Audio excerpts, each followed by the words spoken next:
About that, and I'll bet you Senator Ted Cruz is a big believer in the work of the Salvation Army. Good morning, Senator. How are you? Good morning, Hugh. Always good to be with you. Merry Christmas. Merry Christmas to you. First of all, great work on Meet the Press this weekend. I felt like calling my friend Chuck, and he is my dear friend, and saying, Chuck, don't argue con law with Ted Cruz because he's been, how many times have you been before the Supreme Court? 9 times. Yeah. So generally speaking, I wouldn't argue con law with Ted Cruz, but it was a fine conversation. Can we get to the meat of the matter? This impeachment is improvidently granted by the House and ought to be dismissed quickly by the Senate. Agree or disagree? I think it'll be rejected by the Senate. I think we'll give both sides an opportunity to present their case, and then I think everybody knows, all the House Democrats know the votes aren't there. Everyone in the Senate knows the votes aren't there. And a big part of the reason right now is the House case has collapsed. Look, I think part of the reason on Sunday when I was doing Meet the Press, you saw Chuck Todd get so upset. And Chuck, I like Chuck. I've done his show many times, but he lost his mind. And this is happening throughout the media. Well, now, Senator, wait a minute. He got exercised. Chuck is a friend. He got exercised because he thought you weren't answering his questions. I hate to say, we don't need to go there with Chuck. We need to go to the facts, right?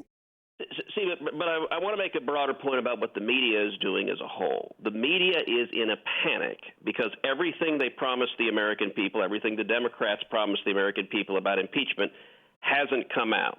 So rewind 3 weeks ago. You remember 3 weeks ago you had just about every Democrat in the House using the word bribery. They were all saying bribery. And the reason for that is the Democratic Congressional Campaign Committee had polled it and done focus groups, and they discovered that bribery is really bad. And when it polled really bad. So they said, okay, let's all say bribery.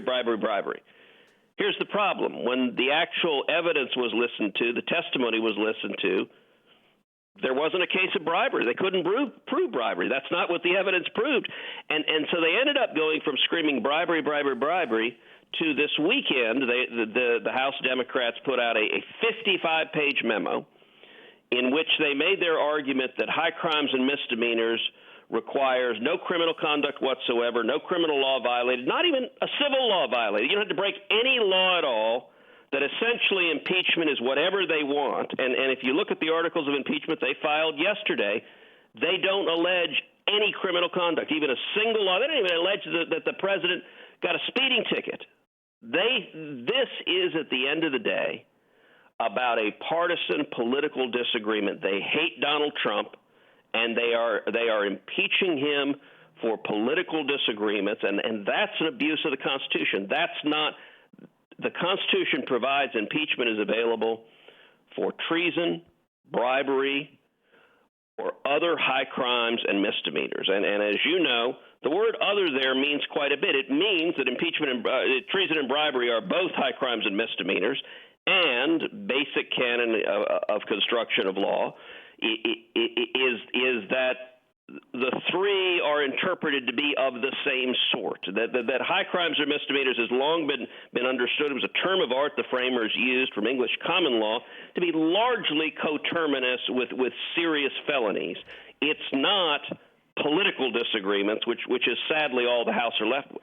And that is why, when you were discussing with Chuck, you brought up page 31, or at least you referred to page 31 of the Nadler report, wherein they concede there is no crime and that there were, this point was made in the Nixon and the Clinton impeachment. I extrapolated from that, and Kyle Cheney of the Washington Post just went off on me saying that's not what it says. Well, it most certainly does say that they're proceeding without any crime. Now, I don't think our friends in the media understand quite what the Democrats are doing here. And maybe that's why you and Chuck were in an excited exchange. And while Kyle Cheney and I were in an excited exchange, I teach con law. You practiced it. What they are saying in that report is there is no crime here. You're right, but I would disagree with you on one thing, which is I think our friends in the media understand exactly what they're doing here. But they have, look, Donald Trump has broken the media. There was a time when an awful lot of journalists at least tried to be journalists. They're not anymore. They have put their hat on, and they are the press secretaries for Adam Schiff and Jerry Nadler. Let's take, by the way, that same Washington Post, the article they wrote there called me, and this is not exaggeration, they called me a Russian asset. So apparently I'm working for Vladimir Putin. Never mind that I've been the strongest Russia hawk the last 7 years in the Senate, and in fact, just this week I'm in the process of passing sanctions on Nord Stream 2 that will cost Putin billions of dollars by stopping the pipeline he's building to Russia, building from Russia to Germany. Never mind any of the substance or facts. They've taken the talking point that anyone who disagrees with the Democratic narrative with facts and substance is working for Russia and Putin. It's absurd and it's dishonest. Yeah, I do love that because I was in the Reagan administration. I was opposing the nuclear freeze and supporting the deployment of the Pershing 2s and the cruise missiles against the Soviet Union. But I get it online. You get it. We all know it's nonsense. I want to know what you recommend to the leader because I've been all over the place. My mind changes. At first, I wanted a months-long trial.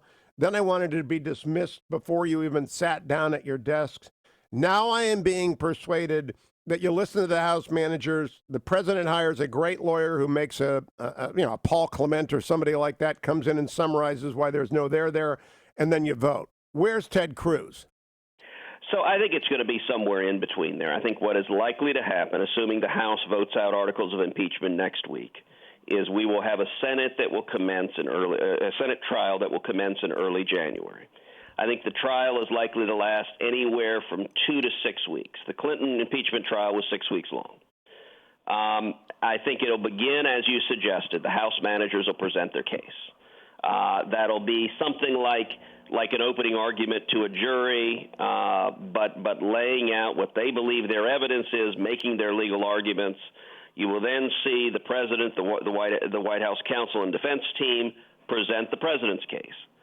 My view is what happened in the House was one-sided. It was a partisan show trial. They did not allow the president to cross-examine witnesses. They did not allow Republicans to call any witnesses. It was constructed entirely as a propaganda machine where they only had one side. They didn't want any exculpatory evidence. They didn't want the full picture of the facts presented. Well, I think the Senate needs to and will do much, much better. We need to be fair. We need to respect due process. That means both sides need to be able to present their case and present it fairly. That also means that if the president chooses to call witnesses, and in particular the two most relevant witnesses are Hunter Biden and the whistleblower.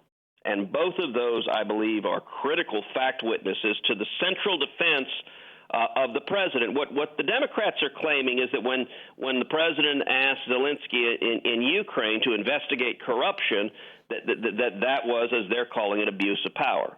Well, look, it is within the fundamental authority of the President and Department of Justice to investigate corruption. And so one of the front and center questions is going to be, what was the prima facie evidence of corruption? What was there? And in particular, if you look at Hunter Biden, and this is something the media, they panic when you start talking about it because they don't want the facts understood.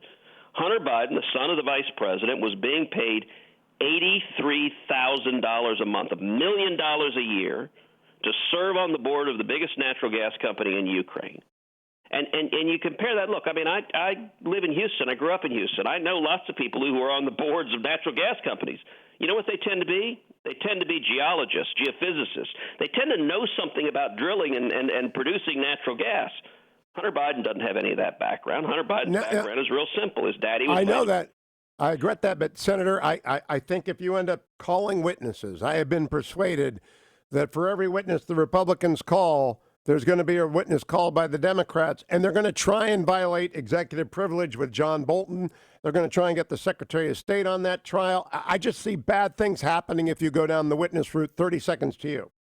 Look, that may or may not be the case, but that's a decision for the president and his defense team to make. That's not your decision or my decision. And if the president wants to call witnesses to defend himself, the Senate needs to allow it. I don't think we should deny due process. And even if there's some senators scared about the consequences of doing our jobs, we need to give the president a fair trial. And if he wants to call witnesses, I'm certainly going to be fighting to allow the president to defend himself and to respect due process. Senator Ted Cruz, always keep coming back during this impeachment process because you actually know what you're talking about on the constitutional matters, and we love that here on the Hugh Hewitt Show. Don't go anywhere, America. Coming right back. Your phone calls 1-800-520-1234.